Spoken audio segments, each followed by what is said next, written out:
Hello everyone. तो ये PNB का डेली चार्ट है और 52 रुपए का रेट चल रहा है और काफी शानदार फॉर्मेशन बना है। तो पूरा स्ट्रक्चर को समझिए और इसमें क्या टारगेट बन रहा है, क्या स्टॉप लॉस रख सकते हैं, क्या ट्रेड कर सकते हैं, एवरीथिंग एक्सप्लेनेशन मिलेगा इसी वीडियो में। तो पूरा वीडियो को आप ध्यान से समझिए। अब देखिए ये जो चार्ट है, इस चार्ट को अगर आप ध्यान से समझेंगे कि काफी दिनों से ये डेली चार्ट में अप ट्रेंडिंग आया था और ये अप ट्रेंड का मूवमेंट भी मैंने आपके साथ शेयर किया था। उसके बाद क्या हुआ कि यहाँ पे देखिए करेक्टिव फेज आ गया। करेक्टिव फेज आ गया, हमारा मोमेंटम लॉस हुआ। चाहे तो एग्जिट भी कर सकते हैं, नहीं अगर आपने एग्जिट किया तब भी कोई बड़ी बात नहीं है, क्योंकि प्राइस वापस से उस रेंज में जाने के लिए तैयार है। तो ये सब चीजें आपको समझनी पड़ती है। फ्यूचर ऑप्शन में ट्रेड करते हैं तो उसके अकॉर्डिंग आपको मोमेंटम को पकड़ना होता है। स्विंग ट्रेडिंग करते हैं, फिर लॉन्ग टर्म इन्वेस्टमेंट करते हैं तो उसके लिए आपको जो व्यू बताया था उसके बेसिस पे ही आप आराम से रख सकते हैं। ऑप्शंस में करते हैं, मोमेंटम में करते हैं तो उसके लिए थोड़ा सा मोमेंटम खुद से देख लिया कीजिए। नहीं समझ में आता है कमेंट बॉक्स में लिखिए, मैं आपको मोमेंटम के बारे में पूरा डिटेल्स में एक्सप्लेनेशन इसी चैनल पे शेयर करूंगा।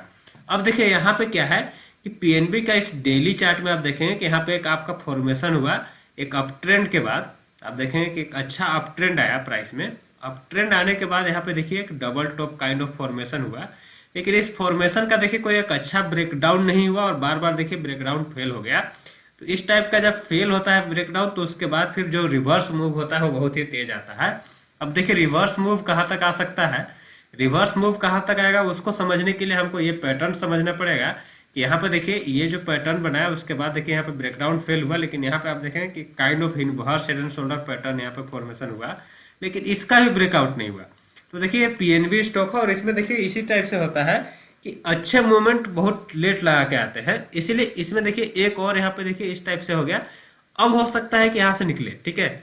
अब इसमें क्या है कि थोड़ा सा प्रॉब्लम ये होती है, इसीलिए इसमें स्टॉप लॉसेस को आप ध्यान में रखेंगे। अब देखिए ये जो एक्चुअल स्विंग लो है, तुरंत वाला स्विंग लो स्टॉप लॉस हम नहीं रखते हैं। सेकेंड स्विंग लो यहाँ वाला जो है इसको रख लेते हैं, या फिर यहाँ से अगर कोई दूसरा स्विंग लो बनाता है तो उसको हम ध्यान में देंगे। फर्स्ट लो कटने पे हम एग्जिट नहीं करेंगे, सेकंड लो कटता है या देखिए इस टाइप से कट जाता है तो एग्जिट कर जाएंगे। उसके बाद फिर वापस जाना होगा, जाएगा, उससे हमें कोई मतलब नहीं है, उसमें हम अपना लॉस को एक्सेप्ट कर लेंगे। जब तक हम ये सिनेरियो नहीं बनता है तो ऊपर का सिनेरियो क्लियर कट अब दिखाई दे रहा है, क्योंकि ये देखिए एक inverse head and shoulder pattern यहाँ पे अब हो गया ये।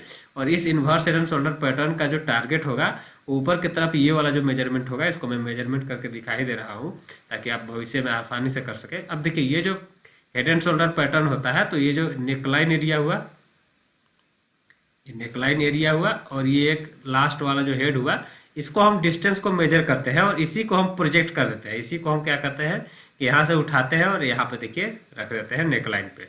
जैसे ही नेकलाइन पे रखते हैं तो हमारे पास एक चीज जो दिखाई दे रही है, काफी अच्छा दिखाई दे रहा है कि हमारे पास जो चार्ट का स्ट्रक्चर है प्रीवियस हाई की तरफ जाने की इंडिकेशन दे रहा है। प्रीवियस हाई है उसी के आसपास में टारगेट बन रहा है। तो अब जैसे ही यहाँ से स्टॉक निकलता है, यहाँ से देखिए 52 रुपए का रेट चल रहा है, ये वाला जो लेवल का स्टॉप लॉस रहेगा इसका मैं रिस्क टू रिवार्ड आपको कैलकुलेट करके दिखा दे रहा हूँ ताकि आपको समझ। रिवार्ड रेशियो क्या बन रहा है ये देखिए, ये हमारा प्रीवियस लो है, यहाँ पे हमारा स्टॉप लॉस रहेगा 47.50 का और मिनिमम टारगेट हमारा क्या रहेगा, ये रहेगा प्रीवियस हाई का था या फिर ये जो पैटर्न का टारगेट आ रहा है दोनों सेम जगह पे आ रहा है 62 का। तो 1:2 लगभग का रिस्क टू रिवार्ड रेशियो अभी भी हमारे पास दिखाई दे रहा है। इसके बाद फिर आगे हम आने वाले दिनों में ट्रेल भी कर सकते हैं, ये डिपेंड करेगा अलग अलग मार्केट के सिनेरियो पे। तो मिनिमम इस टारगेट के लिए हम ट्रेड करने जा रहे हैं। डिस्क्लेमर ये है कि एक एजुकेशनल वीडियो है, कोई भी ट्रेड या इन्वेस्ट लेने से पहले अपने फाइनेंशियल एडवाइजर से जरूर सलाह ले ले। और वीडियो अच्छा लगा तो लाइक कर दे, शेयर कर दे और सब्सक्राइब कर ले चैनल को।